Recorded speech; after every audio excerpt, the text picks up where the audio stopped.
Sheela kitchen అండి. ఈరోజు ఈ రోటి పచ్చడి టమాటా రెసిపీ మీతోటి షేర్ అయితే చేసుకుంటున్నాను. ఈ టమాటా పచ్చడి నిలువైనదండి. మనకు ఒక నెల రోజులైనా నిలువగా ఉంటుంది. ఇలా రోటిలో రుబ్బుకుంటే టేస్ట్ అయితే చాలా బాగుంటుంది. దీని ప్రాసెస్ నేను ఎలా చేశానో చూపిస్తానండి. చూడండి. ఫస్ట్ ఒక హాఫ్ కేజీ అయితే టమాటాలు అయితే కడుక్కొని నీట్గా పెట్టుకున్నానండి. దాంట్లో గిన్నెలో అయితే వేసుకున్నాను కొద్దిగా చింతపండు. చూడండి, ఈ నీళ్ళు ఇనికిపోయే వరకు తిప్పాలండి. నీళ్ళు ఇనికిపోయాలా మొత్తము. తర్వాత నీళ్ళు ఇనికిపోయాక సలగా కానిచ్చానండి. మెంతులు జీలకర్ర తీసుకున్నాను. 1 చెంచా మెంతులు, 2 చెంచాలు జీలకర్ర ఇలా దోరగా అయితే వేసుకున్నాను. తర్వాత ఇది కూడా తీసేసుకొని రోటిలో అయితే వేసుకోవాలండి.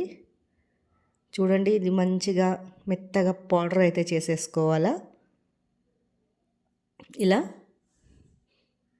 టైం పడుతుందండి నలుగుతానికి. రోటి పచ్చడి కదా, జర నలగాలంటే టైం పడుతుంది. ఓపికగా ఇలా మంచిగా మెత్తగా అయితే చేసేసుకోవాలా. టేస్ట్ మాత్రం చాలా బాగుంటుంది.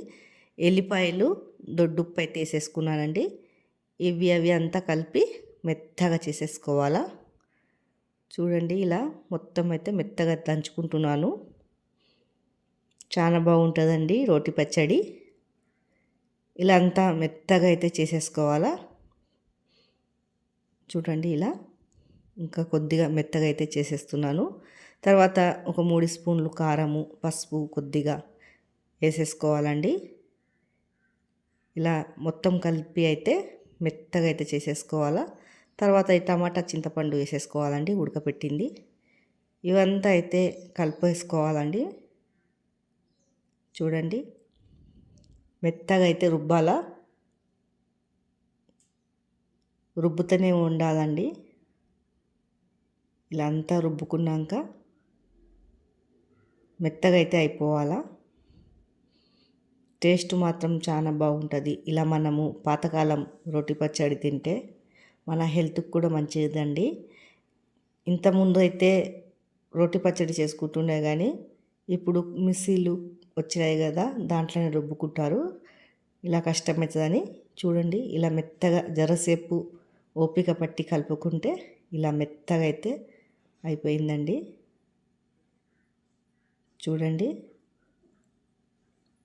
ఇంకా జరసేపు రుబ్బుకోవాలా పచ్చడిది. చూడండి, అంతా మంచిగా మెత్తగా అయిపోయింది పచ్చడి.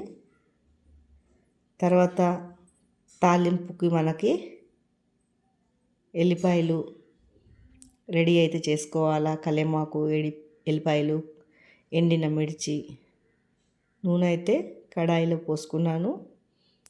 ఒక 2 చెంచాలు అయితే జీలకర్ర, ఆవాలు ఇవి కలిపినవి ఉంటే వేసేసుకోవాలండి. తర్వాత 4-5 ఎల్లిపాయలు, ఎండిన మిర్చి,